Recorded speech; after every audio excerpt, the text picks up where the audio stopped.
श्री राधे, जय जय श्री राधे, जय जय श्री राधे। फलश्रुति का दिवस होता है अष्टम दिवस।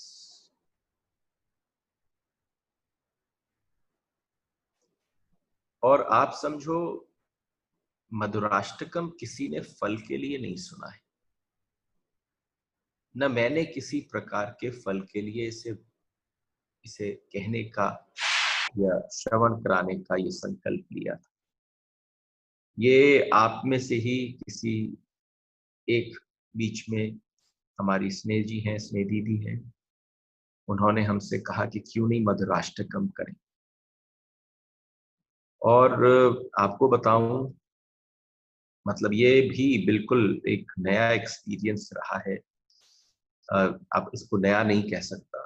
आज करीब करीब इस प्लेटफॉर्म पर अगर आज की तारीख में अगर सिर्फ हम अपनी बैठक को जोड़ें जो हमने निकेत जी के साथ करी है, तो करीब 58 डेज हो जाते हैं, और ज्यादा ही हो जाते हैं शायद, या 2 दिन और बढ़ा लीजिए, 60 डेज हो जाते हैं। नियरली 58 to 60 डेज जो है, मुझे कभी नहीं लगता था कि मैं शायद कभी स्क्रीन को देख के या मेरे सामने कोई ना हो जो कोई गर्दन ना हिला रहा हो, किसके आंख से बहती हुई धारा ना निकल रही हो, और मैं उनको बिना देखे कैसे बोल पाऊंगा। लेकिन आप समझना, मैं बड़ा अनुग्रहित हूँ, आप सबको प्रणाम करता हूँ फ्रॉम माय हार्ट। क्यों? क्योंकि ऐसा बंधन सिर्फ पता है कि इस कैमरे के पीछे कोई बैठा है, इस रस को चख रहा है, रस को प्रवाहित कर रहा है। गंगा यमुना बह रही है आंखों से, बस इतना ही काफी है। कबीर की पत्नी कबीर से बार बार कहती हैं, आप बहुत बड़े संत हो गए और आप अभी भी व्यापार करते हो। तो कबीर ने अपनी पत्नी से कहा, अरे पगली तू क्या जाने। कबीर ने अपनी पत्नी से कहा, अरे पगली तू क्या जाने। कबीर जुलाहे थे, कपड़ा बुनते थे। तो उन्होंने कहा, तुझे दिखता है कि मैं कोई व्यापार करता हूं, पर तूने देखा नहीं गौर से, तेरा मेरे साथ संबंध नहीं हुआ। कबीर जो कपड़ा बुनते हैं वो कपड़ा नहीं बुनते, वो कपड़ा नहीं बुनते, वो राम बुनते, वो कृष्ण को बुनते। और जब वो बीच बाजार में जाकर अपने कपड़े को लेकर खड़े हो जाते, तो वो कपड़ा नहीं बेचने जाते हैं, वो बीच बाजार में देखते हैं कि कोई उनके उनके राम का उपासक है, कोई पिपासु है, कोई मुमुक्षु है, वो आए और मेरे इस कपड़े में बुने हुए राम को ले जाए। कभी कभी हमसे किसी ने कहा कि बहुत संक्षिप्त रूप में अगर कभी रामायण कही जाए, कैसे कही जाए? अति संक्षिप्त। एक बाल्या था, एक ही काम, और कोई काम नहीं था बाल्या के पास। केवल बाल्या लोगों को मारता, लूटता, खसोटता, और अगर द्वंद्व या युद्ध होता तो उनको मार देता। लेकिन बाल्या के पास दो ही प्रकार के लोग पहुंचते थे, या तो बाल्या से डरकर या युद्ध करने के लिए। लेकिन बाल्या सब पर भारी पड़ता, उसे उस पृष्ठभूमि का सब कुछ पता था। एक दिन बाल्या के पास एक गलत आदमी पहुंचा। आप भी समझना, मैं भी बिल्कुल मिसफिट हूं आप सबकी दुनिया। इसलिए क्योंकि जब कृष्ण को आप अपनी हृदय और अपनी आंखों में लेकर भ्रमण करते हैं, तो नो डाउट लोग कहते हैं कि आप पागलपन। भक्त की श्रेणी बहुत बाद में आती है, क्योंकि हमने भक्ति की तरफ इतना आडंबर, इतना सब कुछ खड़ा कर दिया है। लेकिन आप एक बात समझ, जिस पल जिस क्षण गलत आदमी पहुंच गया, उसने बाल्या को जाकर कहा ये सब तू क्यों करता है, तो उसने कहा मैं अपने परिवार का पोषण, परिवार को पालने के लिए करता हूं। तो भाई इससे क्या प्राप्त होगा तुझे? परिवार मेरे साथ है, अब कोई पाप हो कोई पुण्य हो, अरे भाई जब मेरे पुण्य में सब भाग्यवान है, उसमें भागीदार, तो मेरे पाप में भी भागीदार। उसने कहा नहीं नहीं, एक बार पूछ के आ। तो बाल्या ने उस आदमी से कहा तू तो अभी तक सबसे ज्यादा चतुर निकला, तेरी आंखों में भय नहीं है, तू लड़ने को उत्सुक नहीं है, और मुझे इस चालाकी से घर भेज रहा है कि तू पीछे भाग जा। तो उसने कहा छोड़, सब जो है तेरे पास निकाल दे। तो उस व्यक्ति ने कहा देख मेरे पास जो है वो तुझ में लेने लेने का सामर्थ्य होना चाहिए। मैं तो दे सकता, पर तुम में लेने का सामर्थ्य होना चाहिए। जा एक बार जा अपने घर में परिवार से पूछ करा कि जो तू कर रहा है उसके पाप में क्या वो भागीदार हैं, और तू पीछे से भाग जाए। बालिया बोला कि नहीं, मुझे पेड़ से बांध जा, इतनी कस के बांध जा कि सांस भी न ले। बालिया ने बिल्कुल वैसा ही किया, और जब उसे कस के बांधा घर गया, और घर जाकर अपने परिवार से पूछा तो परिवार ने कहा क्या बात कर, तुम्हारा कर्तव्य है हमारा पालन पोषण करना। माता पिता ने कहा कि क्यों जीवन भर तुझे खिलाया, अब बुढ़ापे में तू न खिलाएगा।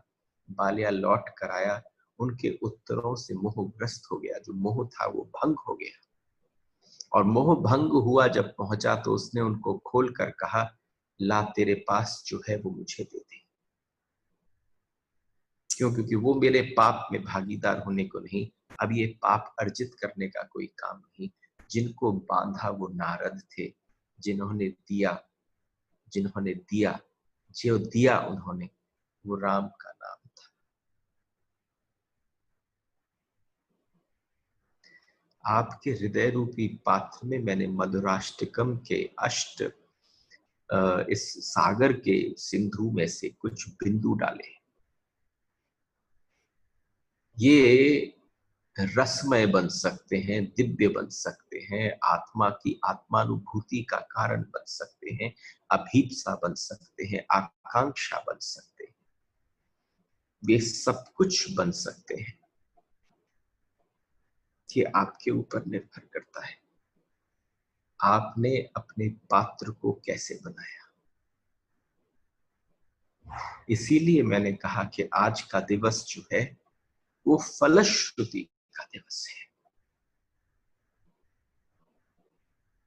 फलश्रुति क्या है भाई? कोई भी शास्त्र उठाइए, आप किसी भी चीज को लेते हैं, नीचे लास्ट में एक लाइन आती है, वो लाइन आकर कहती है जो जो इसको करता है, हनुमान चालीसा करते हैं तो जो ये कहे हनुमान चालीसा हो सिद्धि साखी गौरी सा। भाई जितनी भी चीजें हैं उनके अंत में अंतिम पंक्ति जो है वो फलश्रुति की है। तो मधुराष्टकम में भी फलितम मधुरम है आखिरी शब्द। आइए सूत्र में प्रवेश करते हैं। थोड़ी जल्दबाजी मत करना आज एकदम भागने की। मैंने क्या देखा, जैसे मैंने किसी को जेल में बंद कर रखा हो, और जैसे ही 11 o'clock का टाइम आता है लोग धर धर धर धर धर धर। Today is the last day. थोड़े गंभीरता से, वो कहते हैं ना, एक ठाकुर जी का दर्शन किया है, दर्शन कर कर जरा आनंद की अभीप्सा में, उस जॉय में थोड़ी देर आपके जो मन में विग्रह की पूर्ति हुई हो, जो विग्रह बना हो, उस विग्रह का थोड़ी देर दर्शन जरूर करना। ये कहना साफल्य हो जाएगा। गोपा मधुरा, 7वें श्लोक की शुरुआत हुई थी। गोपी मधुरा, 8वें श्लोक की शुरुआत हुई है गोपा मधुरा। गोप की कहां चर्चा हुई? सारी चर्चा जो है वो तो गोपियों की हुई। अरे जो इंद्रियों से, प्रत्येक इंद्रियों से कृष्ण रूपी रस को पान करती है वो गोपी है, पर गोपा कौन? और अगर आपको समझ में आ जाए कि गोपी गोपी क्यों बन पाई, अरे हर गोपी का एक गोप था, एक हर गोपी के पास उसका एक गोप था, और उस गोप को आज गोविंद कह रहे हैं कि वो गोपा मधुरा कैसे है, उसकी अवस्था क्या है। और अगर आप समझो कि कृष्ण लीला को, कृष्ण कथा को, कृष्ण के एसेंस को अगर समझना है तो गोपा मधुरा समझना बेहद आवश्यक है। नहीं तो जिस किसी ने गोपा मधुरा को नहीं समझा तो आप समझना गोपी भी समझ में नहीं आएगी, कृष्ण भी समझ में नहीं आएंगे। अरे जो कर रही है, जिस स्थान पर बैठकर कर रही है, जिसके सामने कर रही है, जिसकी छाया में प्रेम कर रही है, जिसकी छाया में गीत गा रही है, वो छाया किसकी है? वो छाया गोप की है। और वो गोप कैसा है, उस गोप की जो व्यवस्था है वो बड़ी विलक्षण बोली गई है। गोप के 3 लक्षण हैं। गोप के 3 लक्षण हैं, और आप समझना जिस व्यक्ति में उसका एक अंश मात्र भी आ जाए तो वो व्यक्ति गोप है। You know what I have always felt, whenever a time has come when we are probably at the last day of a talk, I always remember Rabindranath Tagore every time. Why? Because जब उनकी कलम सधने लगी, जब उनकी विचार की धारा जमने लगी, जब वो दृश्य आने लगे, तो जाने का समय आ गया। यही होता है। जिस समय वो सीख रहे थे, जिस समय वो लिख रहे थे, वो सब छोटी छोटी उपलब्धियां थी। वो उपलब्धि किस प्रकार की थी कि भाई नोबेल प्राइज मिल गया, कि ये मिल गया, कि ये रिकॉग्निशन मिल गया, कि भाई भारत के गीत को लिख दिया और जनमन गण लिख दिया, ये कर दिया, वो कर दिया। लेकिन सब कुछ लिखने के पश्चात भी उन्होंने अंत समय पर क्या कहा कि क्या बताऊं, अब जो मेरे लिखने में यौवन आया है, और आपसे कहूं जो मुझे लगता है कि मेरे बोलने में अब जो यौवन आया है, वो उस दिन आया जिस दिन लगा कि अरे आज तो विश्राम दिवस है, आज तो फलश्रुति है, फलश्रुति का दिवस है। So what joy one gets in life, this is called flowering. इसको कहते हैं पुष्प का पूर्ण रूपेण खिल जाना। तो गोपा मधुरा क्यों कहा? कि गोपा मधुरा इसलिए कहा कि गोप के 3 लक्षण हैं, और अगर आपको यहाँ पर गोपा मधुरा के माध्यम से गोविंद उपनिषदों की यात्रा करा रहे हैं, वेद वेदांतों की यात्रा करा रहे हैं, क्योंकि गोप के लक्षण साधारण तरीके से समझ में नहीं आ सकते।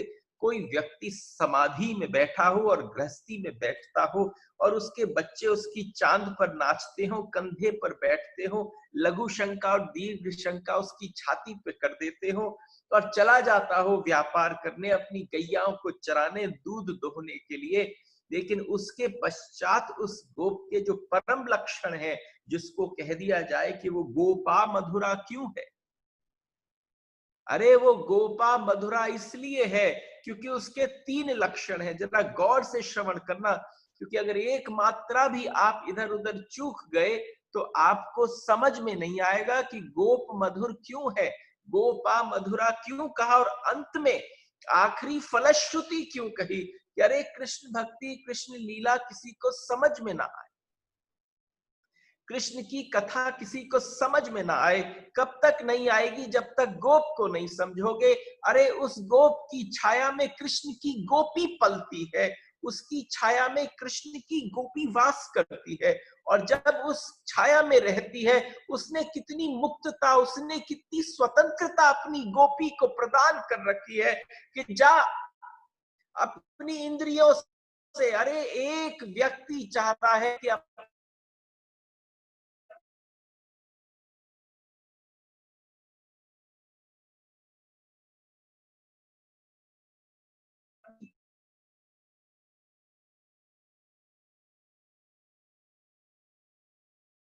पत्नी की समस्त इंद्रियों आगे, अरे तू पुरुषोत्तम पाए, वो है गोपा मथुरा, वो है, उसको कहते हैं गोपा। उसके तीन लक्षण कौन से हैं? एक लक्षण है स्थित प्रज्ञ। गोप कौन है समझना।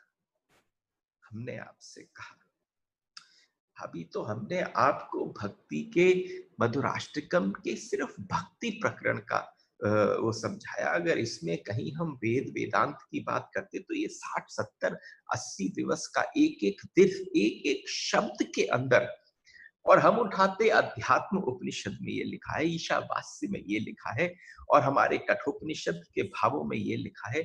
कठोपनिषद में क्या कहा? इंद्रियों का निग्रह, और एक इंडिकेशन दे दिया कि भाई क्या, कि कछुए का इंडिकेशन ले लो।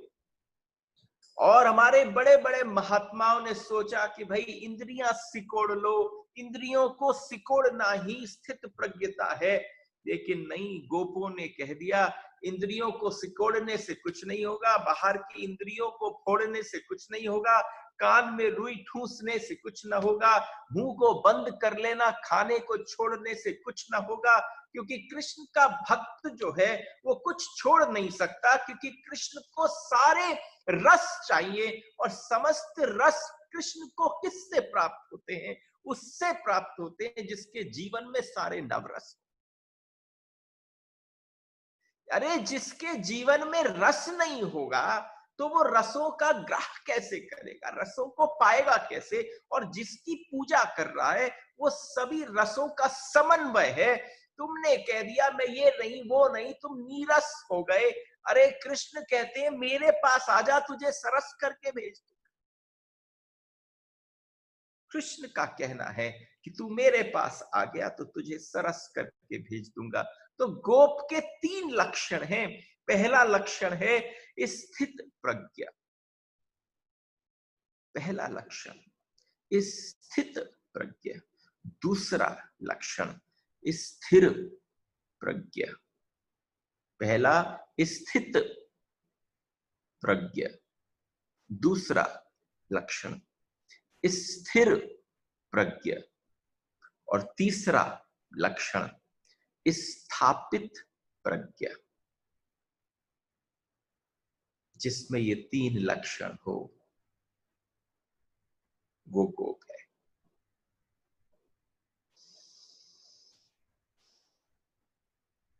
वो गोप है। क्या बताएं? मैंने कहा ना, मजा कब आया? कि पता चला मजा चलते चलते चलते चलते पता ही नहीं चला कि कब व्यंजन तैयार हो गए, कब 56 भोग लग गया, कब सारी तैयारी हो गई, और जिस दिन तैयार हुआ उसी दिन बस महाप्रसाद था, और उसी दिन यात्रा थी। तो अब समझना स्थित प्रज्ञा। You have been introduced to words like this. Anybody who has been listening to Gita or any other stuff like that, they know what is स्थित प्रज्ञा। लेकिन गोपा मधुरा की छाया में अगर समझ जाओ, चलो वहीं से प्रारंभ करते हैं जहां से सूत्र को छोड़ा। सूत्र कहाँ छोड़ा? सूत्र छोड़ा कि भाई ये जो कछुआ है, ये कछुआ जो है अपनी सारी इंद्रियों को भीतर की ओर खींच लेता है। तो तुम किसकी पूजा करते हो, कौन से गुरुओं को ज्यादा मानते हो? अरे भाई उस गुरु को मानते हो जिस गुरु ने लिया और तुम्हें सिखाना प्रारंभ कर दिया कि मैंने अपनी इंद्रियों का निग्रह करना प्रारंभ कर दिया। तुमने अपनी इंद्रियों का निग्रह प्रारंभ कर दिया, सामने वाले को दिखा रहे, कमाल की बात है, मैं इंद्रियों का गुलाम हूं, मेरा गुरु जो है वो इंद्रियों का स्वामी है। लेकिन अभी तक बात पूरी नहीं हुई, वो गोप नहीं बना, वो भले ही महात्मा बन गया, वो कोई सन्यासी बन गया, वो कहीं का महंत बन गया, वो महामंडलेश्वर बन गया, जिसने तुम्हें सिर्फ बाहर के लक्षणों में दिखा दिया कि वो स्थित प्रज्ञ है। लेकिन स्थित प्रज्ञता जो है वो बाहर की इंद्रियों को सकोड़ने से नहीं है। विशेषता क्या है? विशेषता इस बात की है कि स्थित प्रज्ञ व्यक्ति जो है वो जब भीतर की ओर सिकोड़ता है, वो बाहर की इंद्रियों को नहीं सिकोड़ता, वो कोई दृश्य को नहीं छोड़ता। अरे बाहर की इंद्रियों को सिकोड़ोगे तो गोविंद का दर्शन कैसे होगा? अरे बाहर की इंद्रियों को सिकोड़ोगे तो तुम अलग अलग तीर्थ स्थानों पे कैसे जाओगे? इसलिए उसने कह दिया कि तुम किस प्रकार से ये इस स्थित प्रज्ञता को स्वीकार करते हो कि आज उस गोप ने बताया कृष्ण के लिए वो गोपा मधुरा क्यों हुआ, क्योंकि उसने भीतर की इंद्रियों से जो रस लेता था उस रस का त्याग कर दिया। जिसने उस रस का त्याग किया उसको कहते हैं स्थित प्रज्ञ।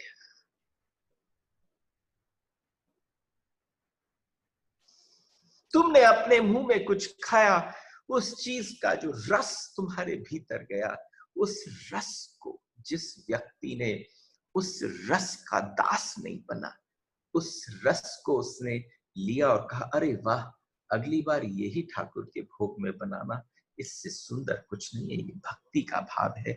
वेदांत का विषय इस रस को समझने का सिद्धांत अलग है कि यानी तुमने उस रस के तुम गुलाम न हुए, तुमने उस रस के साथ जो तुम्हें आनंद की प्रतीति हो रही थी, तुमने उससे आनंद नहीं लिया। ऐसा नहीं है कि जो स्थित प्रज्ञ व्यक्ति हो वो खाता ना हो, खाता है। और सबसे बड़ी बात है कि स्थित प्रज्ञ व्यक्ति, जिसको हम कहते हैं गोपा मधुरा, मधुराष्टकम की भाषा में, वो एक पवित्र व्यक्ति है, वो एक स्वच्छ व्यक्ति है। ऐसा द्योतक है पवित्रता का और पवित्रता का और स्वच्छता का, विशुद्धता का, कि अपनी इंद्रियों का निग्रह कर कर वो जितेंद्रिय बन जाता है। स्थित प्रज्ञ किसे कहते हैं? जो व्यक्ति अपने आप में संतुष्ट हो। सबसे बड़ी परेशानी किस बात की है कि हम अपने से ही तो संतुष्ट नहीं। तुम किसी को देख लो तो तुम वैसे बनना चाहो, किसी के पास तुम कोई वस्तु देख लो तो तुम वैसा ही पाना चाहो। अरे तुम किसी के पास कुछ और देख लो और तुम वैसे करना चाहो, तो समझना कृष्ण की भाषा में वो व्यक्ति गोपा मधुरा नहीं है। गोप कौन है? कि वो संतुष्ट है, वो कंटेंट है। To be content with oneself is Gopa Madhura. Gopa Madhura कौन है? जो आनंद को बांट पाए। बिल्कुल, जिन्होंने लिखा निर्मल हृदय। वैसे अगली बार आपको पता है क्या करना चाहिए? जिन जिन का कनेक्शन आईफोन आईफोन कर कर होता है, उन सबको अपने अपने नाम लिख देने चाहिए, क्योंकि भाव इतने सुंदर उठते हैं। तो सबसे बड़ी बात है कि उसने क्या कहा? जो आनंद बांट पाए। नंद बाबा का नाम कौन है? नंद बाबा गोप। और नंद बाबा अगर गोप है तो यथा नाम तथा गुण। यथा नाम तथा गुणा का तात्पर्य हुआ कि जिनका नाम जैसा है वैसा उनका गुण है। नंद कौन है? जो दूसरों को आनंद बांटे, जो दूसरों को आनंद बांट सके, उसको कहते हैं गोपा मधुरा। अरे जो दूसरों को यश प्रदान कर दे। अभी जिस समय सनकादिक पहुंच गए, नारद जी पहुंच गए और सब ने जाकर भक्ति प्रकट हुई, भक्ति प्रकट होकर भाई ज्ञान वैराग्य की पुष्टता की कथा करनी थी। श्रीमद् भागवत के महात्म की कथा है, सब बड़े चाव से उसको सुनाते हैं। पर जिस समय पर हमारे नारद जी गए अलग अलग आश्रमों, अलग अलग महात्माओं के पास, सबसे जाकर एक प्रश्न पूछा कि भक्ति, ज्ञान और वैराग्य को पुष्ट कर कैसे किया जाए। तो कोई उत्तर नहीं दे सका।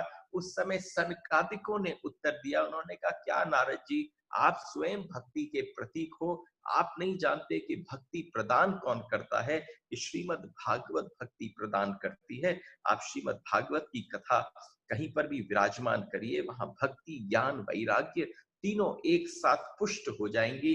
तो नारद जी ने कहा, याद है आपको, आपसे हमने आपने आप लोगों ने हमसे एक बार कथा सुनी थी? कि हाँ भाई सुनी थी, हमने आपको राम कथा सुनाई थी। कि बिल्कुल, आपने कहा कि इस समय हम आपको इस कथा को सुनाने के पश्चात भेंट क्या दें? तो सनकादिकों ने कहा कि हाँ हाँ, हमें पूरी तरह से स्मरण है। आपने कहा कि हम आपको क्या अर्पण करें? तो नारद जी ने कहा कि जब मौका आएगा तब हम आपसे अपनी इस कथा की भेंट ले लेंगे। तो उस समय पर सनकादिकों ने कहा, पूरी तरह से स्मरण है, आप बताइए हम आपको क्या दे सकते हैं? तो सनकादिकों से नारद जी कहते हैं, भाई आज जरूरत पड़ गई है, मुझे भेंट लेने की, भेंट दे दीजिए। कि क्या हमने आपको राम कथा सुनाई थी, अब आप हमें कृष्ण कथा सुनाइए। कथा की भेंट केवल कथा हो सकती है, कथा की कोई भेंट नहीं हो सकती। You cannot give anything. You don't have enough to give. The only thing you can gift is a katha itself. तो जो सबको आनंद दे। तब नारद जी ने सनकादिकों से कहा कि क्या बात कर रहे हैं, ज्ञान, भक्ति और वैराग्य को पुष्ट करेंगे हम? तो नारद जी ने कहा, मैं बूढ़ा हो गया हूं। सनकादिक छोटी छोटी अवस्थाओं में रहते हैं। छोटी वाली अवस्थाओं में रहते उन्होंने कहा कि वो जो भक्ति, ज्ञान, वैराग्य को पुष्ट करने का जो पुण्य है, जो ख्याति है, जो यश है, वो सनकादिकों को मिल जाए और उसका जो रस है वो मुझे मिल जाए। जो दूसरों को यश प्रदान करे वो गोप है। तो आप समझना, कृष्ण के लिए नारद भी गोप है। और सबसे बड़ी बात है, जो व्यक्ति अपने से संतुष्ट नहीं होता, थोड़ा सा संसार आने दो। बड़ी परमार्थ की बात हो रही है ना। जब भी मैं किसी दंपति को देखता हूं, हस्बैंड एंड वाइफ के रिलेशनशिप्स को देखता हूं, तो आप समझना, आप दूर से तो बड़े प्यारे दिखते हैं, दूर से बड़े मौज में दिखते हैं, सजे सजाए घरों में रह रहे हैं। लेकिन मुझे हमेशा लगता है कि इस संस्कार ने, विवाह रूपी संस्कार ने, दो भिखारियों को एक साथ, एक कक्ष में, एक ग्रह में, एक बंधन में जीवन पर के लिए बांध दिया है। दोनों एक दूसरे से जीवन भर भिक्षा मांग रहे हैं। मजा किस बात का है कि कोई देने वाला हो जाए, उसमें से एक भी देने वाला हो जाए तो सामने वाला जो लेने वाला था वो भी देने वाला हो जाएगा। उसको कहते हैं गोपा। जो गोपी को सिर्फ स्वतंत्रता दे रहा है, जो गोपी को केवल मुक्तता दे रहा है कि गोपी तू जैसे जीना चाहती है वैसे जी। हमारे जीवन में हम हर समय अगर किसी पर कोई अंकुश लगाएं कि तू ऐसे जी, नहीं नहीं मेरे हिसाब से जी, मेरी तरह से जी, मेरी तरह से खा, मेरी तरह से पहन, तो समझना कृष्ण कहते हैं। कृष्ण का भाव क्या है कि कृष्ण कहते हैं, अरे भाई गोपाह मधुरहा, गोपा मधुरा। और गोपा मधुरा के भाव को अगर समझ लिया जाए, देखो समय जल्दी जल्दी बीत रहा है, 11:37 हो गए और आगे की मुझे बात शेयर करनी है। तो गोपा मधुरा को थोड़ा सा बड़े फास्ट उसमें लेकर, जो सब तरफ बस अपने को छोड़कर, अपने आप को छोड़कर, जिस तरफ वो सब में व्याप्त हो जाए, जिसका संबंध हृदयगत हो, वो गोपा। और जिसके जीवन में कोई अभीप्सा ना हो, कोई आकांक्षा ना हो, वो तृप्त हो, वो गोपा। और जो चंचल चित्त के पार हो गया। सबसे बड़ी परेशानी चंचल चित्त की है। और आप समझना, अगर किसी व्यक्ति को गौर से देखो और उसकी पुत्री जो है आंख की एक जगह स्थिर न रहती हो, भटकती रहती हो, तो समझ जाना इसका मन कितना चंचल और चित्त कितना बेचैन है। एक जगह हम गए, हम कथा कर रहे थे, फ्रंट रो में ही एक आदमी बैठा और पूरे समय उसकी टांग हिल रही थी। कितने आपके घरों में ऐसा आप देखते हो कि उस आदमी की टांग हिल रही थी और हिलती चली जाए, जब भी मेरी दृष्टि उस तरफ पड़े तो मैं उसकी हिलती हुई टांग देखूं, मुझे कथा रोक कर पूछना पड़ा, भैया टांग क्यों हिला रहे हो? और जैसे ही हमने पूछा टांग क्यों हिला रहे हो, उसी समय कौन से स्टेट ऑफ अनकॉन्शियसनेस से वो टांग हिल रही थी, लेकिन उसी समय वो टांग स्थिर हो गई। मैंने कहा भैया क्यों हिला रहे हो? उसने कहा नहीं नहीं अब नहीं हिलाऊंगा। मैंने कहा नहीं, अब मैं प्रश्न पूछता हूं, आप टांग क्यों हिला रहे हो? क्यों हिलती है? क्योंकि भीतर का जो अंदर का कंपन है, उसका प्रतिफलन जब शरीर के बाहर पड़ता है, अगर आप भीतर से कंपित हो तो उसका प्रतिफलन बाहर प्रकट होता है। भाई गोप कौन है? गोपा मधुरा का मतलब है जिसके भीतर कोई कंपन नहीं है, जो गंभीर है, जो स्थित है, जो अपनी प्रज्ञा में ठहर गया है, जो स्थिर हो गया